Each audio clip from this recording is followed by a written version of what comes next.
सुधीर के पिता कॉलेज के बिल्कुल सामने जूते पॉलिश करते थे। ये बात सुधीर सहन नहीं कर रहा था। सुधीर ने अपने पिता को धमकी दी कि अगर आपने ये काम नहीं छोड़ा और कॉलेज के सामने बैठे रहे तो मैं घर छोड़कर चला जाऊंगा। उसका पिता घनश्याम डर गया। उसने अपना सामान उठाया और रेलवे स्टेशन में जाकर यात्रियों के जूते पॉलिश करने लगा। सुधीर अब काफ़ी खुश था कि उसका पिता अब उसे शर्मिंदा नहीं करेगा। अगर किसी स्टूडेंट्स को भी पता चल जाता कि उसके पिता जूता पॉलिश करते हैं तो वो शर्म से पानी पानी हो जाता। एक दिन कॉलेज के प्रिंसिपल ने सुधीर को एक पत्र दिया और कहा कि जाकर अपने पिता को दे देना। सुधीर हैरान था कि आखिर प्रिंसिपल साहब ने मेरे बाप के नाम क्यों पत्र लिखा है। व्याकुल होकर उसने वह पत्र खोला तो जो कुछ उसमें लिखा था उसे पढ़कर उसके रोंगटे खड़े हो गए, क्योंकि उसमें लिखा था कि सुधीर कॉलेज से वापस आया तो अपनी माँ पर नाराज़ होने लगा और कहने लगा, मैंने कितनी बार पिताजी से कहा है कि आप अपना सामान यहाँ से हटाओ। कॉलेज के सामने मेरे क्लास फेलोज जूते पॉलिश करवाते हैं, उनसे उनके अलावा प्रोफेसर भी जूते पॉलिश कराते हैं। ये बात अब मुझसे सहन नहीं होती। अगर किसी को पता चल गया कि ये मेरे पिता हैं तो मेरे सम्मान का क्या होगा। उसकी माँ ने कहा, बेटा, किसी को कुछ नहीं पता चलेगा। यह तुम्हारे पिता ने तुमसे वादा किया था कि वो अपनी पहचान छुपाए रखेंगे। तुम्हारे पिता को तो कोई दूसरा काम नहीं आता, इसीलिए यही काम है जो वह कर सकते हैं। इसी से वो पैसा कमा रहे हैं और इसी पैसे से उन्होंने तुम्हें पढ़ाया लिखाया भी है। सुधीर ने अपनी माँ को जवाब दिया कि वो उनकी जिम्मेदारी थी। मैं मानता हूँ कि पिताजी ने ये जिम्मेदारी पूरी की, लेकिन अब समय बदल चुका है। मैं कुछ बनना चाहता हूँ। मेरे भी कुछ सपने हैं। मैं बड़ा आदमी बनना चाहता हूँ। काश कि पिताजी भी एक बड़े आदमी होते जिनको मैं अपने दोस्तों से मिलवाता तो मेरा सर गर्व से उठ जाता, लेकिन ये ऐसा कुछ नहीं है। उसकी माँ अब भी उसे समझा रही थी कि बेटा, ये पैसा दौलत सब कुछ नहीं होता। पैसा, माल और दौलत इंसान की बहुत बड़ी परीक्षा है। मैं जानती हूँ कि तुम्हारे पिता जूते पॉलिश करते हैं, एक गरीब आदमी हैं, लेकिन उन्होंने सम्मान की ज़िंदगी गुजारी। किसी के साथ ज़िंदगी में उन्होंने धोखा नहीं किया। लोग उनका सम्मान करते हैं। वह ईमानदारी का पैसा कमा रहे हैं। इन बातों को समझने की कोशिश करो। बाकी जब तुम्हारे पिता घर वापस आएंगे तो मैं खुद उनसे बात करूंगी। तुम्हारे एडमिशन से पहले भी वह कॉलेज के गेट के सामने ही जूते पॉलिश किया करते थे। उनकी वजह उसकी वहाँ अच्छी कमाई हो जाती थी। लोग उनको वहाँ पहचानते थे। लेकिन अगर तुम्हें अपने पिता को देखकर शर्मिंदगी होती है तो मैं उनसे कहूँगी कि वह अपनी जगह बदल लें, क्योंकि वो ये काम तो छोड़ नहीं सकते।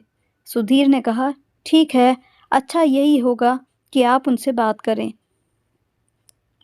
लेकिन अगर आपने बात ना की तो मैं खुद पिताजी से बात करूँगा। निर्मला ने अपने बेटे को समझाया कि अपने पिता से ऐसी वैसी कोई बात ना करना।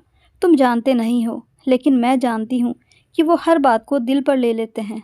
काश तुम भी अपने पिता की तरह दयालु होते तो आज ऐसी बातें कभी ना करते। कोई आदमी भी अपने काम से छोटा बड़ा नहीं होता।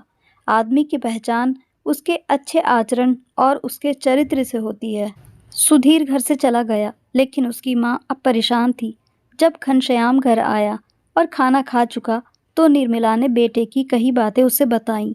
घनश्याम पत्नी से कहने लगा, किस बात पर मेरे बेटे को आपत्ति है।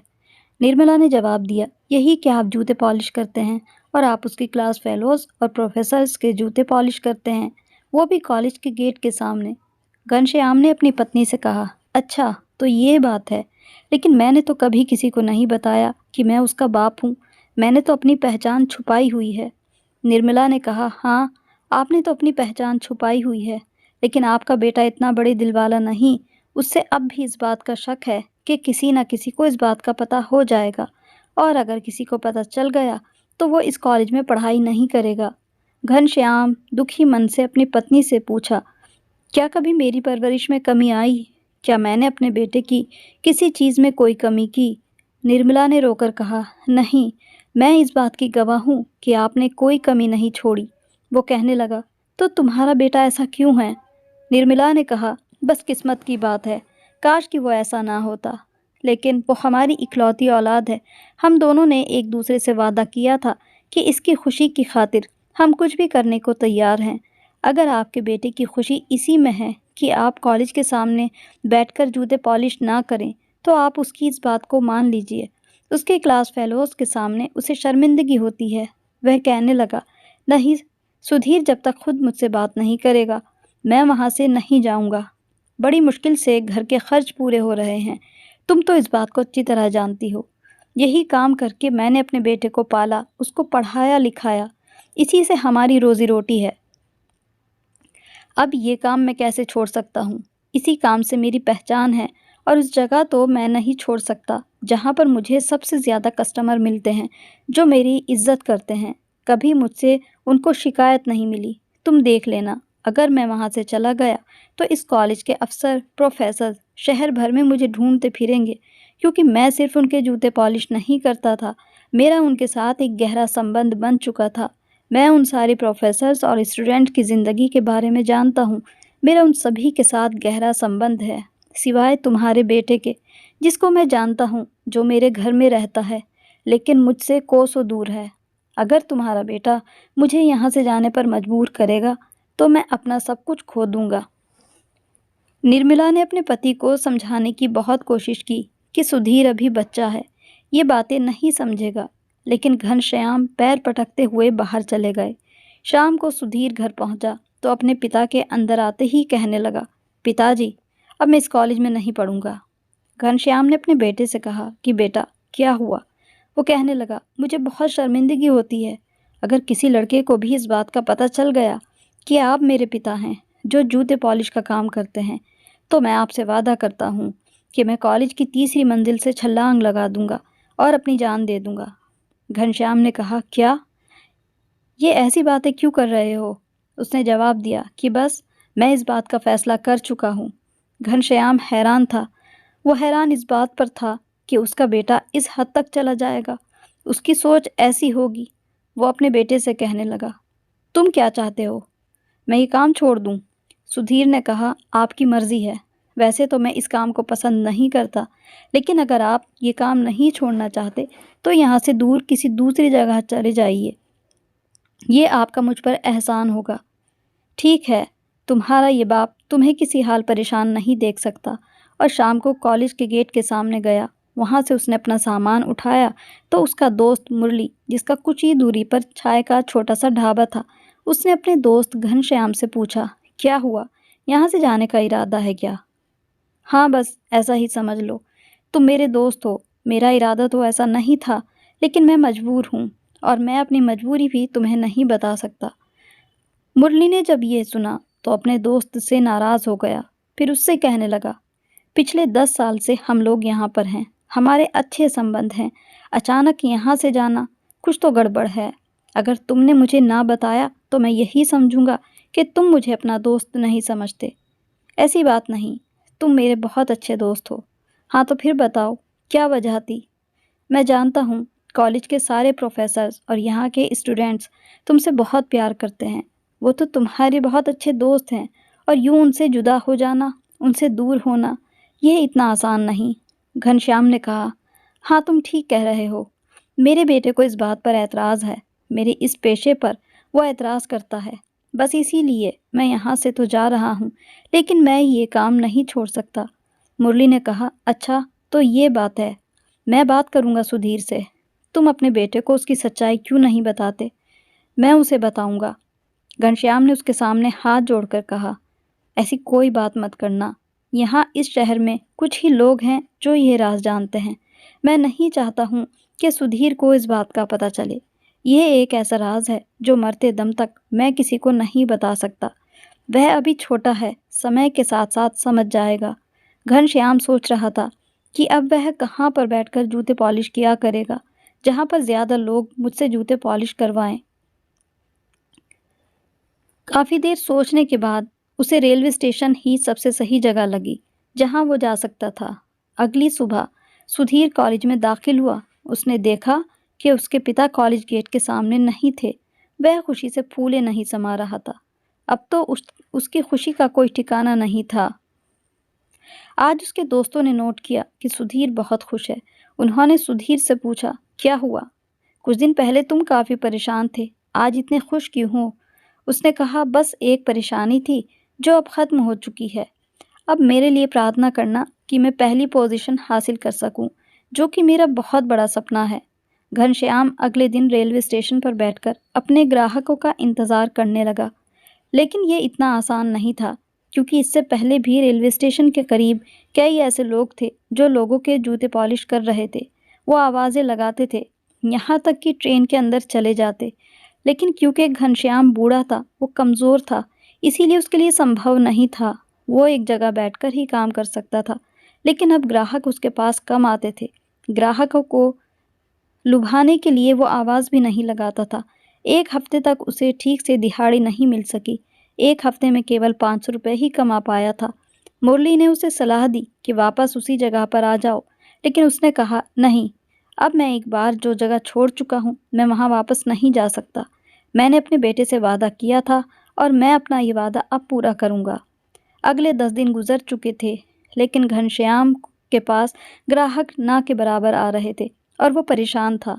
उसकी पत्नी भी परेशान थी। उसने बेटे को ताना मारते हुए कहा कि तुमने अपने बाप को मजबूर किया और उसका अब नतीजा देख लो। बड़ी मुश्किल से घर में गुजारा हो रहा है। तुम्हारे पिता की वजह से 4 पैसे जो घर आ जाते थे, वो अब नहीं आ रहे। लेकिन अब तुमने क्या किया?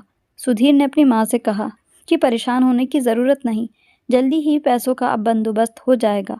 हो सकता है मुझे इस साल स्कॉलरशिप मिल जाए। एग्ज़ाम देने के बाद मैं खुद भी ट्यूशन पढ़ाऊँगा। कई मेरे ऐसे दोस्त हैं। बस आपको ये समझाना चाहता हूँ कि बंदा वो काम करे जिसमें उसकी इज्जत हो, जबकि जो काम पिताजी करते हैं उसमें सिर्फ ज़िल्लत ही इंसान का नसीब है। मैं अपने पिता से तो नफ़रत नहीं करता, लेकिन जो काम वो करते हैं उस काम से मुझे नफ़रत है। आज 11वां दिन था। रेलवे स्टेशन पर, साथ ही उसके चेहरे पर बहुत परेशानी थी। घनश्याम किसी के साथ अपने दिल के हाल भी नहीं कह सकता था, क्योंकि यहाँ वो अकेला था। कोई भी रेलवे स्टेशन के आसपास उसे जानता तक नहीं था। अचानक उसने देखा कि उससे कुछ ही दूरी पर मुरली ढाबा लगाने में व्यस्त है।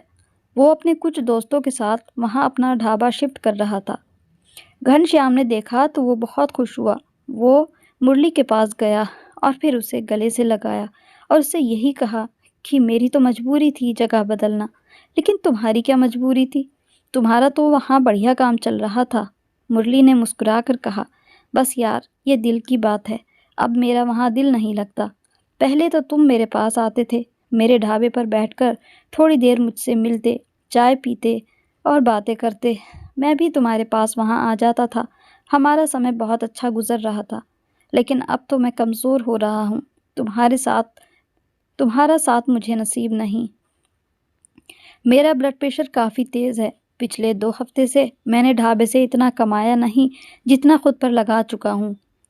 बेटे से मैंने बात की तो मेरे बेटे ने मुझे यही सलाह दी कि आप अपने दोस्त के पास चले जाइए, जिनके आप आदी हो चुके हैं।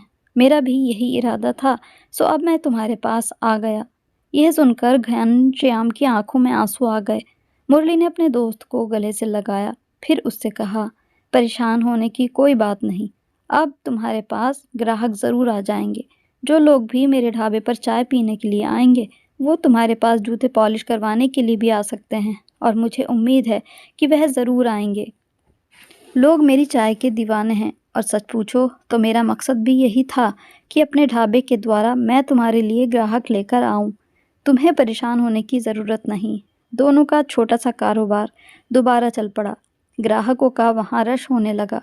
जो लोग मुरली के ढाबे पर आते वो घनश्याम के पास भी ज़रूर जाते, और जो घनश्याम के पास आने वाले लोग मुरली के पास चाय ज़रूर पीने जाते।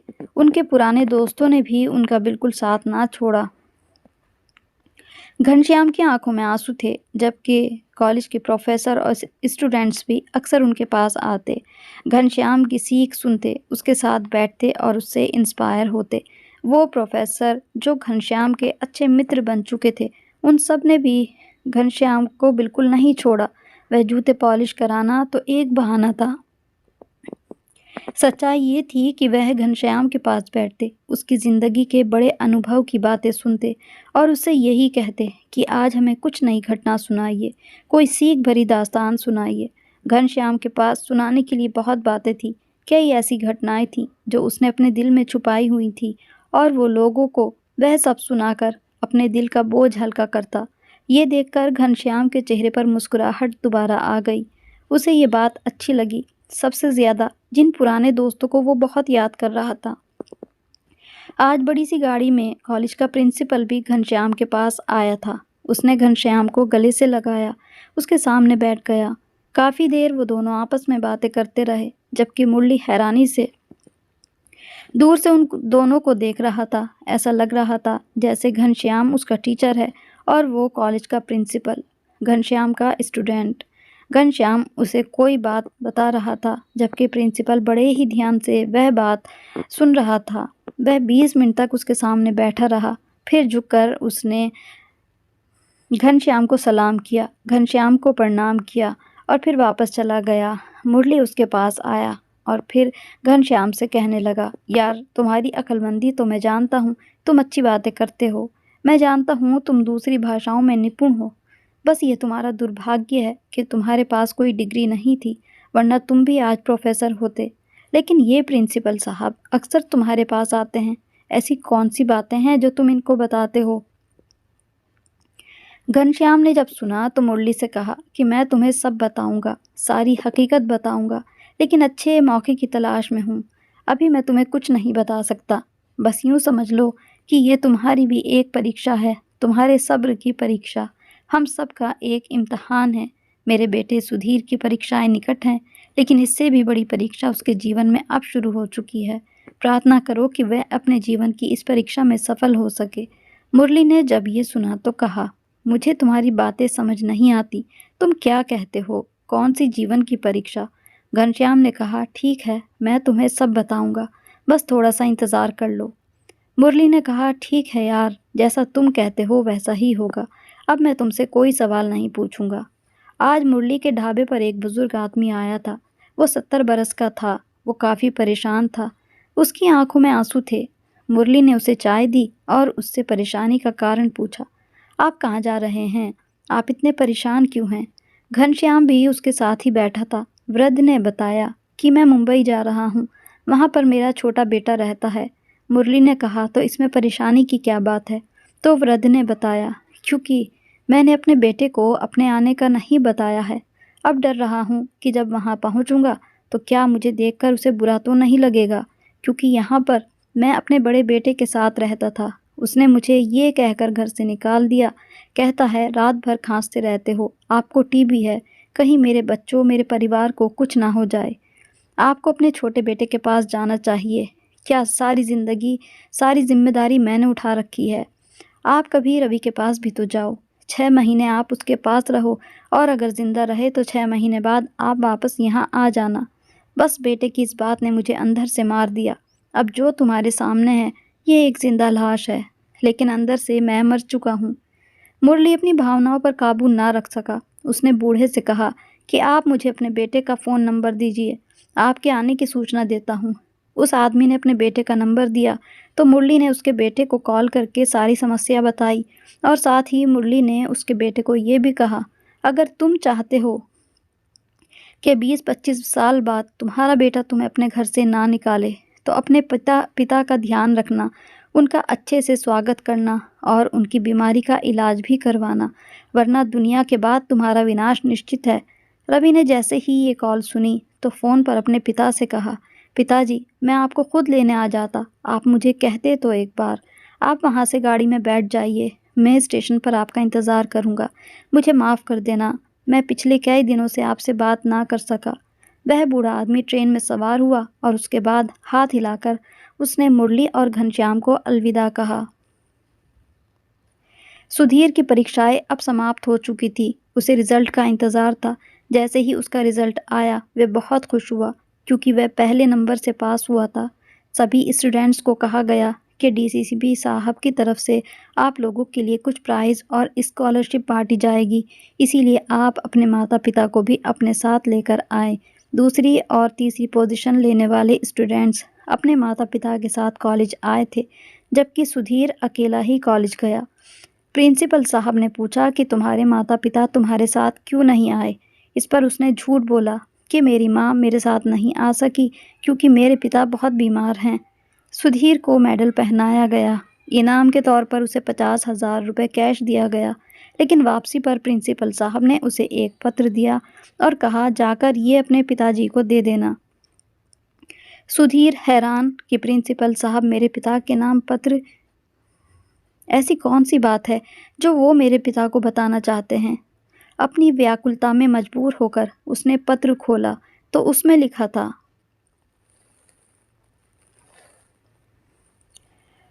घनश्याम जी, मुझे माफ़ कर देना। मेरा ये कॉलेज आपके बेटे को बदल ना सका। हालांकि आपके बेटे ने बोर्ड में पहली पोजीशन हासिल की, लेकिन मेरी ये नाकामी है कि मैं और मेरा ये स्टाफ आपके बेटे की सोच को बदल नहीं पाया। प्रिंसिपल साहब ने इस रात से पर्दा उठाया कि आज मैं जिस मकाम पर हूँ, जिस कॉलेज का प्रिंसिपल हूँ, सिर्फ़ और सिर्फ आपके कारण हूँ। मेरे पास डिग्री नहीं थी, लेकिन आप तो ज्ञान का सागर थे। कितनी ही भाषाओं पर आप ज्ञानी हैं, जबकि मैं तो आपके सामने कुछ भी नहीं था। अगर उस समय आपने मेरी सहायता ना की होती तो मैं ये पीएचडी नहीं कर सकता था।